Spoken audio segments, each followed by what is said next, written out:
Welcome back to Tipping Point. I'm your host, Kara McKinney. In case you needed a reminder, here's just how much the media hates you.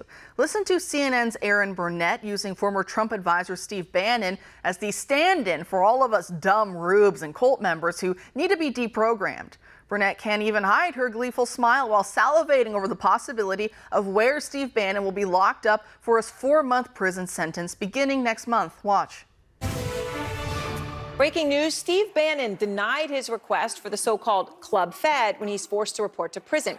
Sources telling CNN that the longtime Trump ally will not get a cushy prison assignment, but is likely to serve time in a Connecticut prison where he could be placed with violent criminals and sex offenders, a prison that does not have individual cells, but rather an open pod layout for inmates.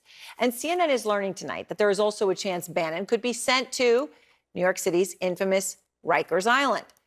I wonder if she ever spoke about George Floyd's multiple stints in prison the same way. Or is that malice only reserved for enemies of the political regime? I think we know the answer to that. However, a number of House Republicans are realizing that Bannon can't go to prison for contempt of Congress if there's no longer any subpoena to be complied with or not. Missouri Republican Eric Burleson is leading the charge by introducing a resolution to rescind the subpoenas issued by the original January 6th committee against not only Steve Bannon, but also against Mark Meadows, Dan Scavino, and Peter Navarro. In a press release, Burleson explained, quote, "The committee was legally deficient in its composition and was more focused on producing made-for-TV hearings than following House rules. The subpoenas that were issued were legally insufficient and should be rescinded, and the contempt of Congress referrals based on those subpoenas should be withdrawn. This is the right thing to do, and I hope all members of the House will join me in this effort." End quote. The congressman is joined by more than 24 of his colleagues, including Representatives Matt Gaetz, Andy Biggs, Thomas Massey, Marjorie Taylor Greene, Bob Good, and many, many more. Joining us now to discuss all this and more is military defense attorney Davis Younts. Davis, thanks for being here tonight. Hey, good evening. Great. So do you think this plan could work? Do you think they could get the subpoena or those subpoenas rescinded? I think it's a great idea. Listen, I am a huge fan of members of Congress and the Senate using their authority, any constitutional means that they have, to push back against what we are seeing, which is an out-of-control executive branch, a tyrannical executive branch. So I am a huge fan of trying these means. I mean, one of the issues we're dealing with right now is out-of-control lawfare and just an unprecedented use of efforts through the DOJ to punish anyone who disagrees with the standard talking points of the current regime.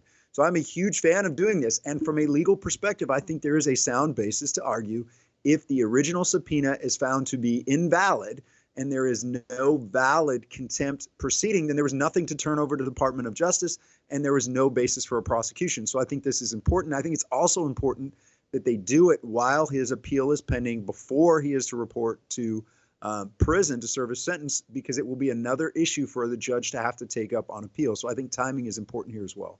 No, definitely. Do you think it's smart, as you're saying, for these House Republicans to go after the legitimacy, the legalities behind the committee itself, and then, of course, from there, the subpoenas that they issued? Because if you can undermine and say that the committee itself had some legitimacy issues, that there was some legal insufficiencies present, then therefore, by extension, as you're talking about, it seems that would seem to nullify some of the subpoenas. So do you think that the way they're approaching it is quite smart in that way? I do. I think it's a great legal strategy. Again, there's no real precedent for it, so it will be interesting to see how it plays out. But you have so many irregularities with this January 6th committee, to include their failure to preserve evidence, their intentional destruction of evidence, and their altering of evidence. So even the idea and the concept of what they did being anything other than a partisan witch hunt, having any legal rational basis, and then referring these contempt of subpoenas charges to the DOJ, I think if you can undermine the foundation of it, you can undermine this entire conviction. And it is kind of weird to me, you know, it's the right, and we talk about these issues with the legal system and the lawfare, but we just go, okay, I guess we'll just let all of our guys go to prison, you know, because only about 24 of these House Republicans are actually signing on to this, whereas the left is always talking about sacred democracy and upholding the rule of law. You know, they talk in these fake terms.